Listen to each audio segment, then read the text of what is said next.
Welcome back to video number 2 in our Animals All Around workshop. Okay, we're going to get started today, and in this video we're going to look at the first 4 animals in our bookmark series.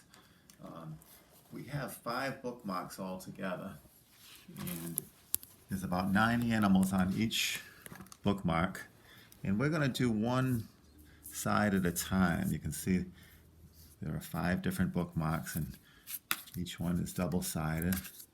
And we're going to start off with the one that has the gray wolf on it. Okay, so you can put the other bookmarks away for now, and we'll take a look at the gray wolf. Actually, one thing I suggest doing is on your continents of the world map, you can turn the map over and start a little running list of each animal and the associated habitat of that animal. Okay, the gray wolf is located in the Rocky Mountains of North America. Okay, so I think it'd be nice to write that down and then continue writing the different animals. Blind cave fish, which is associated with the Rio Grande. The wood duck, which is found in the Mississippi River, and the Yonahlossee salamander, which is found in the Appalachian Mountains. So if you have a running list, it's easy to refer to that if you forget where these animals are from. Okay, and that's a great help, I think. Okay, I'm going to turn the map over, and you can see I've done a little bit of work already to the map. I've colored in the title, which is a nice start to your map. Okay, there's going to be plenty of chances to decorate your map a little bit, make it look nice. A good map is something that gives information but also looks nice too. So a lot of it is about the presentation. So we're really going to be focusing on neatness and making your map look really nice. Okay, you can see I've also labeled the compass rose cardinal directions. Okay, north, east, south, and west. If you want to put in the intermediate directions as well, we could do that now. Northeast, in between north and east, southeast, southwest. Use your neatest printing. Northwest. Okay, and if you want to sometimes it's fun to decorate the letters a little bit. You can put little serifs at the ends, make them a little decorative looking. Okay, however you want to make them look a little fancy. All right, that really adds to the map a little bit, and you can color the compass rose eventually too. Okay, now I'd like to start with the gray wolf, and these first 4 animals actually are located in North America. Okay, so we're going to be looking at North America. I've kind of added the first 4 habitats. Well, the first one is actually on your map already, but what you can do is you can add a few more these are the Rocky Mountains right over here in the eastern Western North America. So if you'd like to extend them up a little bit into Canada a little bit more, and then also down into Mexico. You can extend them down into Mexico as well. We've shown a portion of them already, but it would be nice to add them in a little bit more. Okay. Now, if going forward, if you have an atlas, sometimes that's very helpful too, okay, to locate these different places. I'll be walking you through it, but sometimes it is nice to show how these places are drawn in on our map. And I've got this little map of North America here, and that helped me locate a couple of the features coming up. One of them being that Rio Grande. You can see how I I found it on our map right here, and it's very simple to sketch in on our map too. So let's go ahead and try to sketch it in. It's the mouth of the river is right about there, and we can kind of give it a little bit of a. You can see it actually forms the border of Texas, between Texas and Mexico, and you can refer to a map to see that. Maybe a wall map in your classroom. Okay, and I like to start off with a pencil first. So you can see how I've just kind of sketched it. And it starts up in the Rocky Mountains. I believe it starts up in Colorado, the source of the river. It flows down through the Rockies and then down along that U.S.-Mexico border. Okay, and it enters into the Gulf of Mexico. Okay, so that's associated with the blind cave fish. Okay, now I've also sketched in, for the wood duck, I've also sketched in the Mississippi River. And you can see I put a little tiny circle right about there. That represents Lake Itasca, which is the source of the Mississippi, and it flows down, kind of has a unique shape to it, a little bit of a wiggle there. And refer to a U.S. map if you want. You can see it forms the border of many of the states. Okay, but you can just sketch it in as best you can right now. Okay, that's the Mississippi River. And then for the Yanalasi salamander, that would be the Appalachian Mountains. Okay, and I've sketched those in as well. I started right about here, and I worked my way along the eastern United States right up to about this area right here. You can put a few more in if you want. Okay, so now let's practice labeling these different features. Okay,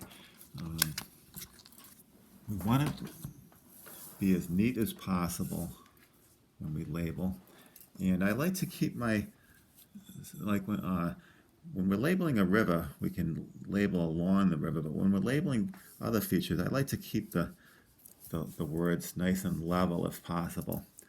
So I'm going to try to write Rocky Mountains straight across like that. I'm going to abbreviate mountains to save space, MTS period. Okay, and now with a river, I kind of like to make the letters follow the course of the river. So you might have to write kind of small. That's why the mechanical pencil comes in handy. Get a nice sharp point. Okay, it's R-I-O, Rio. And then I'm going to make the rest of the name kind of flow along with that too. Grande, G-R-A-N-D-E.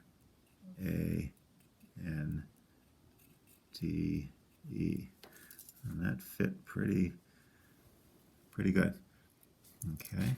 Same thing with the Mississippi. We can kind of start up in the northern part of that river and work our way south. So it's capital M-I-S-S-I-P-P-I,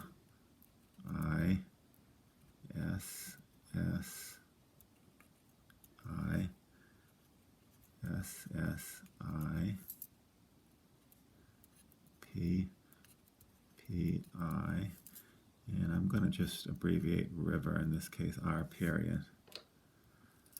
Okay. And then we also have the Appalachian Mountains for the salamander. And now I'd like to write that nice and level if possible. So, or you could run it alongside if you want. I might try to write it level. It's a little easier to read that way. A-P-P-A-L-A-C-H.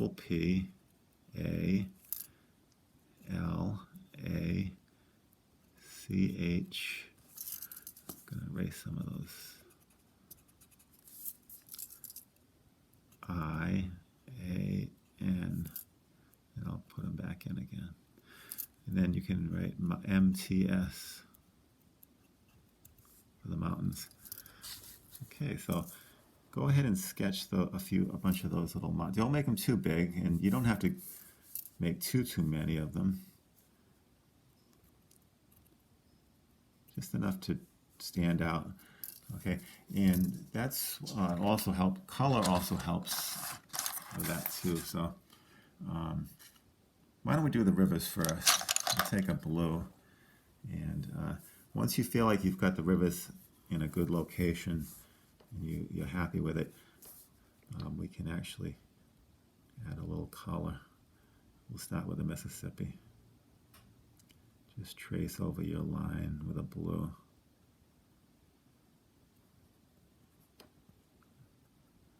Very simple. Okay, this will make the river. I'm going to do also with the Rio Grande.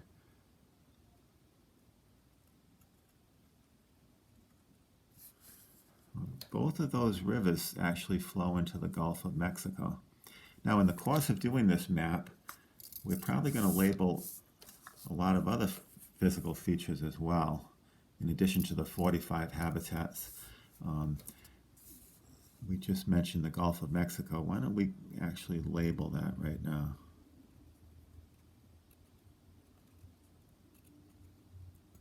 Gulf of... Try to squeeze it in there as neatly as possible. Okay, so there's the Gulf of Mexico. And now the mountains, I like to, you can use a lot of colors for mountains. I do like to use green and brown, a couple of shades of green and maybe a couple of shades of brown is nice. Maybe a little red too. It always looks nice to make them kind of colorful. And if you color each symbol individually like this, you can get a lot of colors in there. They're very small, but I think it looks good if you color them separately rather than as a whole, rather than just shading the whole range. Color each mountain one at a time. Okay, now I'll switch to a different green, light green.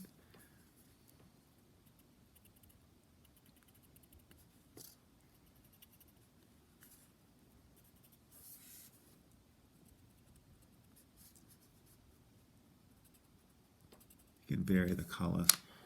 Okay, here's a little red maybe.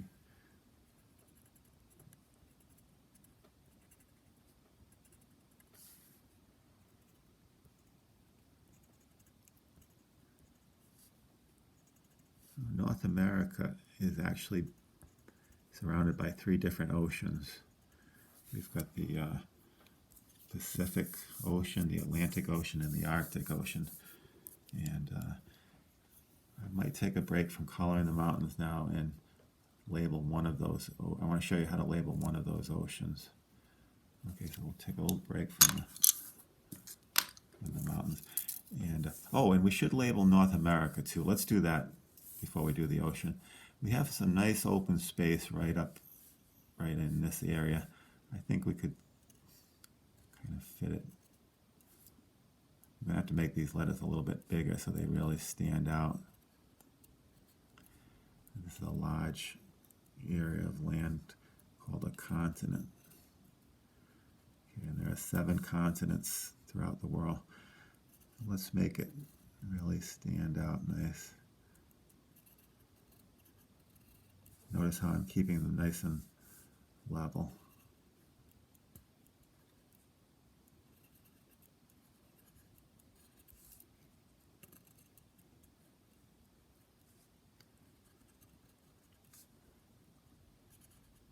I was able to fit it all on the land. This is water over here too. We're going to label that body of water eventually. But let's do the Pacific Ocean. Now, sometimes you can make the letters flowing a little bit.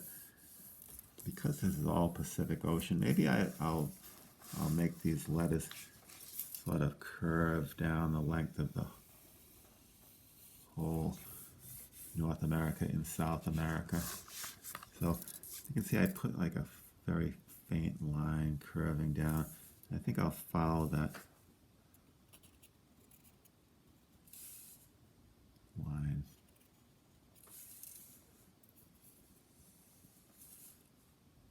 Pacific I. Yes.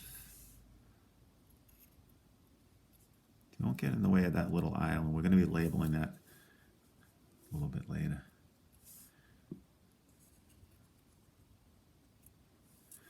Okay, and then ocean, we could fit underneath it. O, C, E, A, N. Okay, now I'm going to get rid of that little line that I drew. That kind of makes your letters kind of follow a little bit of a flowing line. Looks kind of nice. And we can also decorate the letters too a little bit just by putting in those little serifs. I wouldn't do this for everything, but the oceans are kind of fun to decorate.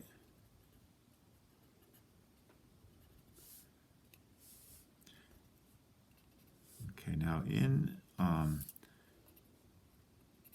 the next video, you're going to be able to see how I've added some additional details to the map too.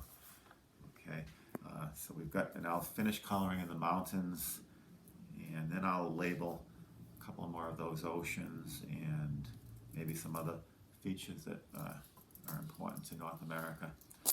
Okay, well that's a good start today, and in the next video we'll get to the other side of the bookmark. Whoops. And we'll do the 5 more animals in the next video. Okay, thank you.